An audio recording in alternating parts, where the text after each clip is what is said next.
मैं उम्मीद करता हूँ टाइम मैनेजमेंट सीरीज के वीडियो पार्ट 1 और पार्ट 2 आपने अटेंड करने के बाद अपना टाइम बेहतर तरीके से मैनेज करना स्टार्ट कर दिया होगा। गोल कैसे सेट करोगे, प्लानिंग कैसे करोगे, 80-20 जो प्रिंसिपल होता है उसको कैसे यूज करोगे, फ्यूचर के रिजल्ट को प्रेजेंट में कैसे समझोगे और कंस्ट्रक्टिव प्रोक्रेस्टिनेशन आप कैसे करोगे, ABCDE मॉडल आप कैसे अपने रोज के कामकाज में अप्लाई करोगे, फोकस ऑन KRA मतलब KRA पे अपना आप कैसे फोकस करोगे, 3s का रूल क्या होता है, उसके बाद किसी भी काम को स्टार्ट करने से पहले आप प्रिपरेशन कैसे करोगे और बड़े टास्क को छोटे छोटे डिवाइड में बांट कर कैसे आप काम को पूरा करोगे और अपना कॉन्फिडेंस बढ़ाओगे। और आज की इस वीडियो में मैं आपको 5 दमदार पॉइंट्स बता रहा हूं। रियली पूरी वीडियो को अटेंड कीजिएगा, एक एक लाइन इस वीडियो की काम की है। और सबसे पहले तो मुझे आप कमेंट करके ये बताइए कि क्या आपने टाइम मैनेजमेंट करना स्टार्ट कर दिया है या केवल वीडियो देखकर एक कान से सुन रहे हैं मेरी बात को और दूसरे कान से आप निकाल रहे हो।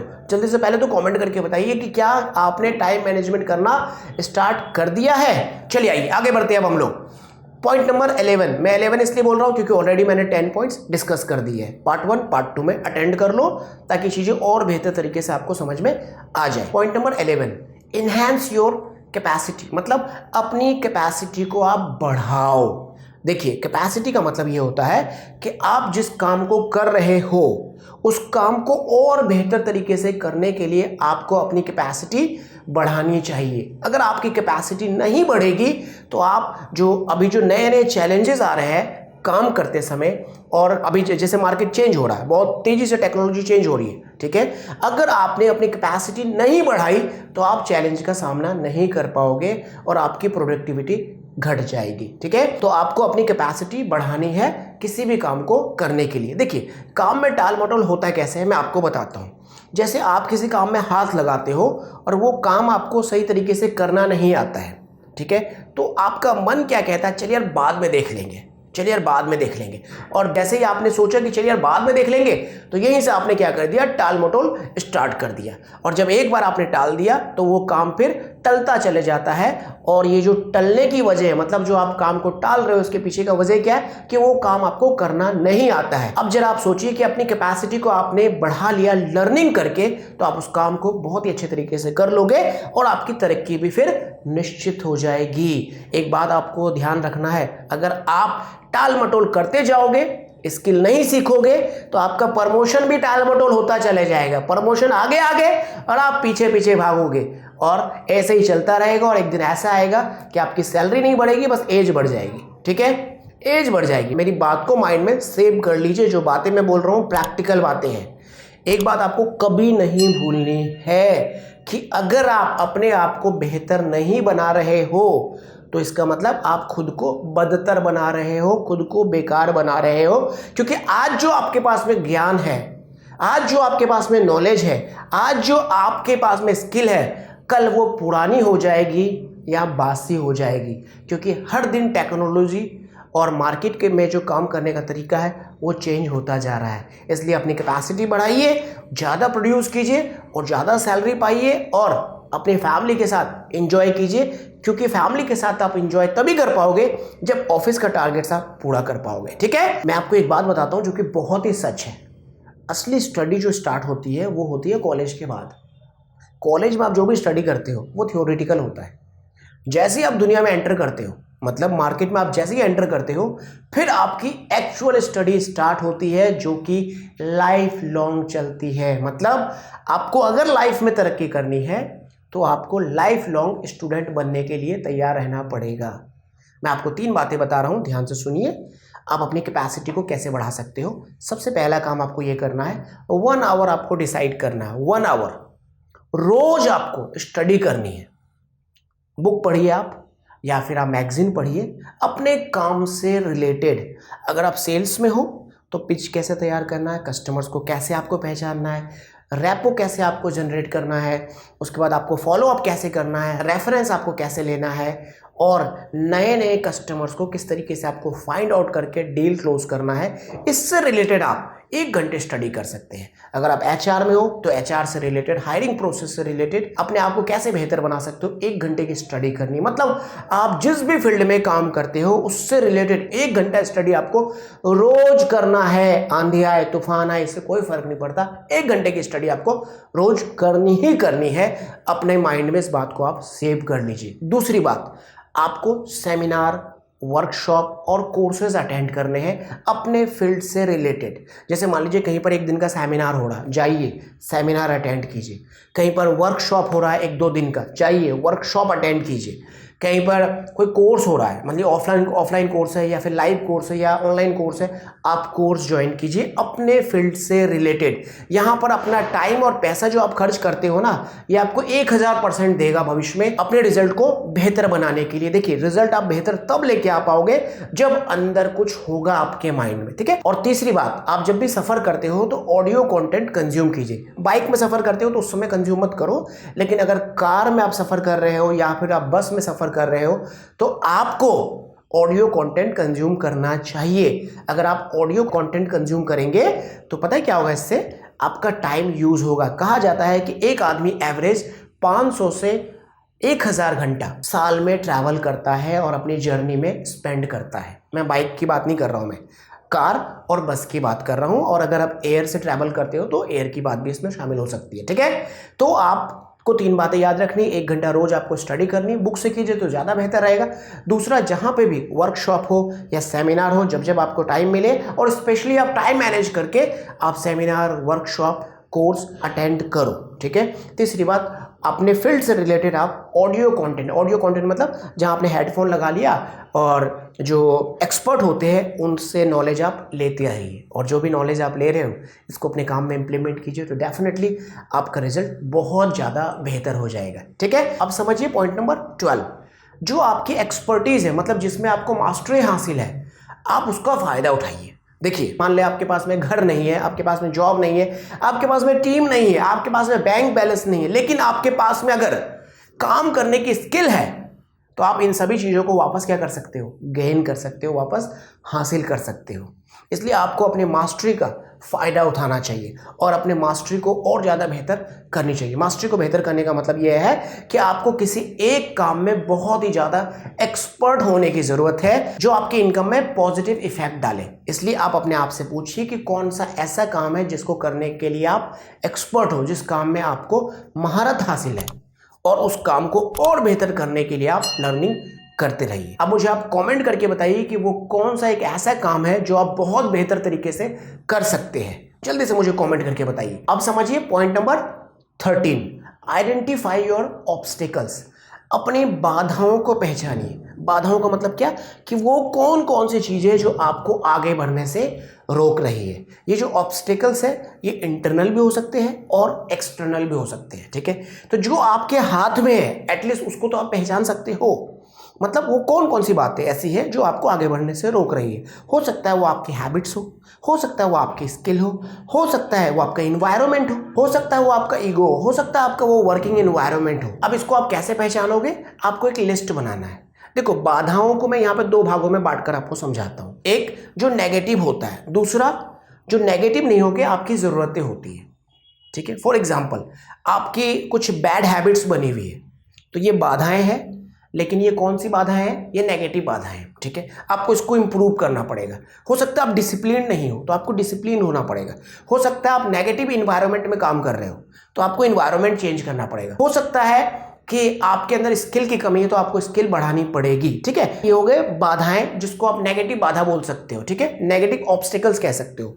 और कुछ चीजें ऐसी होती है जो पॉजिटिव होती है और जिनकी वजह से आप रुक रहे हो। जैसे कि आप काम बढ़ाना चाहते हो, पूंजी की कमी, ठीक है। आप काम बढ़ाना चाहते हो, टीम आपके पास में प्रॉपर नहीं है।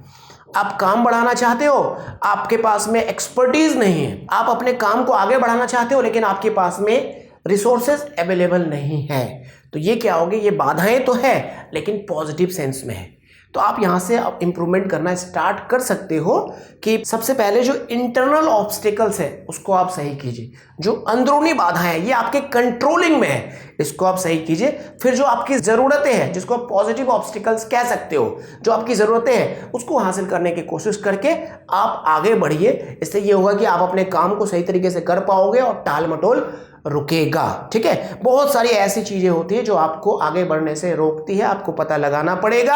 आपको अपनी जरूरतों को भी पता लगाना पड़ेगा कि भाई ये जरूरतें हैं, अगर पूरी हो जाए तो मैं तेजी से आगे बढ़ सकता हूं। उन जरूरतों को भी आपको पूरी करने की कोशिश करनी पड़ेगी, तरीके ढूंढ ढूंढ कर। ठीक है, और बहुत सारी ऐसी वजह है जो बाहरी नहीं है, आंतरिक है, मतलब इंटरनल है, जिस वजह से आप आगे नहीं बढ़ पा रहे हो, अपने काम को सही से नहीं कर पा रहे हो, तो उसको पहचान कर आपको इंप्रूव करनी पड़ेगी। ठीक है, तो ये तो टाइम मैनेजमेंट सीरीज चल रहा है। अगर आपने हमारा हैबिट बिल्डिंग सीरीज स्टार्ट नहीं किया तो जरूर अटेंड कीजिए, मैंने आई बटन में लिंक दे दिया, उसमें भी बहुत सारी वीडियोस मैंने बनाई है कि अपने हैबिट्स को आप कैसे बिल्ड करोगे, पॉजिटिव हैबिट्स को कैसे बिल्ड करोगे और नेगेटिव हैबिट्स को कैसे आप अवॉइड करोगे। ठीक है, अब मुझे आप कमेंट करके जल्दी से बताइए कि आप अब तक आगे नहीं बढ़ पाए, इसके पीछे कौन कौन से ऑब्स्टेकल्स है, मतलब कौन कौन से रीजंस है, कौन कौन से बाधाएं हैं। चलिए अब समझते हैं पॉइंट नंबर 14 के बारे में। खुद पर दबाव डालो, प्रेशराइज योरसेल्फ। देखिए, आदमी दो तरह के होते हैं, सक्सेसफुल और फेलियर। ठीक है, आप ऐसे समझ सकते हो, एक वे आदमी जो सक्सेसफुल है, दूसरा वे आदमी जो फेलियर है। ठीक है, अच्छा, एक ऐसा आदमी जिससे काम करते समय किसी की निगरानी की जरूरत नहीं होती है, तो ऐसे लोग बहुत ऊपर तक जाते हैं। और दूसरी तरफ कुछ ऐसे लोग होते हैं जो चाहते हैं उसको क्या करें, वॉच करते रहे, कोई ना कोई उसको वॉच करे, डायरेक्शन दे, ऑर्डर दे और सीसीटीवी कैमरा लगाकर देखते रहे कि वो बंदा काम कर रहा है या नहीं कर रहा है। तो ऐसे बंदे कभी लाइफ में आगे नहीं जा पाते हैं। इसलिए आपको लाइफ में आगे जाना है तो आपको अपने ऊपर प्रेशर डालना पड़ेगा कि भैया काम आज पूरा करना है, काम से उठना नहीं है, काम पूरा करके उठना है, गप्पे शप्पे बिल्कुल नहीं मारना है। ऑफिस में हूं तो ऑफिस का काम करना है, जी जान से काम करना, टारगेट्स को टाइम से पहले पूरा करना है। इस तरीके से आपको अपने ऊपर प्रेशर बनाना पड़ेगा। अगर आप अपने ऊपर प्रेशर बनाते हैं, बिना किसी के निगरानी के आप काम करते हो, तो डेफिनेटली आप अच्छा काम कर पाओगे, आपके अच्छे रिजल्ट्स आएंगे और आपको प्रमोशन भी मिलेगा और आगे आप बहुत बेहतर कर पाओगे। आपकी जो ग्रोथ है वो बहुत फास्ट हो जाएगी। वहीं दूसरी ओर आप सोचिए कि आप चाहते हो कि बॉस आप पे निगरानी बनाए रहे और बॉस की निगरानी में आप बेहतर काम करते हो और बॉस चला जाए तो आप बैठ के गप्पे सप्पे मारने लग जाते हो, तो आप सोचो आप लाइफ में कभी आगे नहीं जा सकते हो। इसलिए अपने टाइम को सही तरीके से यूज करने के लिए, अपने टाइम को प्रोडक्टिवली यूज करने के लिए आपको क्या करना है, अपने ऊपर प्रेशर बनाना है। खुद से कहते रहना है कि भैया काम को आज ही खत्म करना है, मैं खुद रिस्पॉन्सिबल हूँ उस काम के लिए, अगर मैं नहीं करूँगा तो कौन करेगा, मुझे आज काम खत्म करना है ताकि आज काम पूरा हो जाए तो मैं खुशी खुशी अपने घर जाके परिवार के साथ सही तरीके से समय बिता सकूँ। अब मैं आपको कुछ स्टेप्स बताता हूँ जिन्हें फॉलो करके आप बिना किसी की निगरानी के बेहतर काम कर सकते हो। अपने आप को एक रोल मॉडल के रूप में पेश करो। मतलब आप यह सोचो कि आप जो काम करते हो तो आपके काम और आपके काम करने के एटीट्यूड को आपके जूनियर्स और जो कॉलीग्स हैं वो फॉलो करते हैं। ठीक है, इससे क्या होगा, आपको भी मोटिवेशन मिलेगा और आप ढीले ढाले तरीके से काम करना बंद कर दोगे। और आपको यहीं पर क्या करना है, अपना टास्क अपने जूनियर्स और कॉलीग्स से थोड़ा ज़्यादा रखना है। अगर कॉलीग्स आपका 10 घंटा काम कर रहा है तो आपको 9.5 घंटा नहीं 10.5 घंटा काम करना है। कॉलीग्स आपका अगर 10 काम कर रहे हैं तो आपको 11 काम करना है, तभी तो आप रोल मॉडल बनोगे, ज़्यादा मेहनती दिखोगे। और जब आप ज़्यादा मेहनती दिखोगे तो इस इमेज को आप क्या करोगे, मेंटेन करने की कोशिश करोगे। बी कॉन्फिडेंट रहो अपने काम को लेकर। आप बोलो कि आज मैं इस काम को पूरा करके ही उठूंगा। ठीक है, आप इमेजिनरी डेडलाइन फिक्स कर सकते हो। जैसे आप काम में हाथ लगाए तो आप अपने माइंड को यह समझा सकते हो, यार इस काम को आज पूरा करना है, अगर आज पूरा नहीं करूं, खुदा ना खास्ता मुझे कल कोई अर्जेंट काम पड़ जाए, मैं 2 दिन के लिए बिजी हो जाऊं उसमें, तो ये काम क्या होगा, 3 दिन डिले हो जाएगा, इसलिए इस काम को मैं आज ही पूरा करूंगा। तो यहाँ पे क्या किया, अपने आप को आपने एक नेगेटिव डेडलाइन दिया, इसका बहुत अच्छा रिजल्ट होता है। फिर आप इस तरीके से पॉजिटिव डेडलाइन भी दे सकते हो कि यार अगर आज काम खत्म कर लूँ, कल फैमिली के साथ मैं घूमने चले जाऊँगा या कल दोस्तों के साथ पार्टी कर लूंगा। तो आप क्या करोगे, आज अपने काम को पूरा कर लोगे पॉजिटिव डेडलाइन देकर। इस तरीके से आप अपने आप को मेंटेन रख सकते हो, बिना निगरानी के बेहतर रिजल्ट प्रोड्यूस करने के लिए। चलिए मुझे आप कमेंट करके बताइए कि क्या आप सेल्फ वर्क करते रहते हो या किसी की निगरानी की आपको जरूरत है। जल्दी से मुझे कमेंट करके बताइए। अब मैं आपको कुछ स्टेप्स बता रहा हूं जिन्हें आपको फॉलो करना है ताकि आप अपना फिजिकल, मेंटल और इमोशनल फिटनेस को बेहतर रख सको। आपको सफिशिएंट नींद लेनी है, मतलब आप 5 days Monday to Friday time पे सो, टाइम पे जागो, ठीक है। रात को आप जल्दी सो जाओ, सुबह जल्दी जागो। उसके बाद जो हफ्ते में 2 दिन होते हैं जैसे कि सैटरडे संडे, थोड़ा ज़्यादा सो लो, थोड़ा ज़्यादा सो लो। इससे क्या होगा, आपका जो माइंड है वो रिलैक्स रहेगा और बॉडी को प्रॉपर नींद मिल जाएगी। पॉइंट नंबर 2, खान पान का आपको ध्यान रखना है। खान पान आपके अच्छे होने चाहिए। बाहर का खान पान बंद कर दो, घर पर बनाओ साफ सुथरा खाना, और ऐसे खाना जिसमें प्रोटीन हो, न्यूट्रिशंस हो, वाइटामिन्स हो, ऐसे खाना आपके लिए बहुत ज़्यादा बेहतर है। थर्ड, आप हफ्ते में 1 छुट्टी लो और अपने परिवार मतलब फैमिली और फ्रेंड्स के साथ एंजॉय करो। मोबाइल को दूर रख दो और भूल जाओ कि ऑफिस नाम की कोई चीज़ है आपकी ज़िंदगी में। एक दिन खूब एंजॉय करो, घूमो फिरो, बातचीत करो, मूवी देखो और पर्सनल मतलब टाइम जो है, पर्सनल टाइम अपना स्पेंड करो। और कभी कभी लॉन्ग हॉलीडेज पे भी जाओ, 15 दिन की छुट्टी ले लो या फिर 10 डेज की छुट्टी ले लो और जाओ। भूल जाओ समय कि ऑफिस है, भूल जाओ ऑफिस के सारे टेंशन को, ऑफिस में रहने दो, भूल जाओ, जाओ एंजॉय करो ताकि माइंड आपका फ्रेश हो सके, फिजिकली आप फिट हो सको और मेंटली भी फिट हो सको और इमोशनली भी आप फिट हो सको। और आपको रोज 30 मिनट्स का कम से कम एक्सरसाइज करना है। 30 मिनट्स आप एक्सरसाइज करो, 30 मिनट्स। आप पार्क में जाओ, रनिंग कर लो, जिम में चले जाओ, वहाँ पे रनिंग कर लो, या कुछ जो एक्सरसाइज होते हैं हल्के लेवल पे जो एक्सरसाइज होते हैं वो जरूर करो। आप देखोगे कि आप मेंटली, फिजिकली और इमोशनली तीनों लेवल पे जो आपका फिटनेस है वो बहुत बेहतर हो जाएगा। और जब आप फिट तो काम भी बहुत बढ़िया करोगे। आपकी बॉडी, आपका माइंड अगर थका हुआ है तो रिजल्ट नहीं आएगा। आप चाहे 16 घंटा काम कर लो, 18 घंटा काम कर लो। इस तरीके से आप अपने हेल्थ एंड फिटनेस को बेहतर रख सकते हैं और अपनी प्रोडक्टिविटी को बढ़ा सकते हैं। डू नॉट फॉरगेट, भूलना नहीं है आपको, एक कहावत है ना, हेल्थ इज वेल्थ। भैया बढ़िया शरीर ही नहीं रहेगा तो काम कैसे करोगे आप, और बढ़िया शरीर बनेगा कैसे, मैंने आपको तरीका बता दिया है। अब इस वीडियो को 2-3 बार देखिएगा, समझिएगा और उसको फॉलो करना स्टार्ट करना। अब मुझे आप कमेंट करके बताइए क्या आप रोज 30 मिनट्स का एक्सरसाइज करते हैं या नहीं। दूसरा, मुझे कमेंट करके आप ये बताइए कि क्या आप लेट नाइट सोते हैं या फिर 11-12 बजे तक आप सो जाते हैं। आपका खान पान कैसा है, कमेंट करके मुझे बताइए। चलिए फिर आपसे मिलते हैं नेक्स्ट वीडियो में, जहां मैं आपको और 6 इंपॉर्टेंट पॉइंट्स बताऊंगा टाइम एंड प्रोडक्टिविटी को मैनेज करने के लिए। Thank you for joining us, take care of you and your loving family. जय हिंद।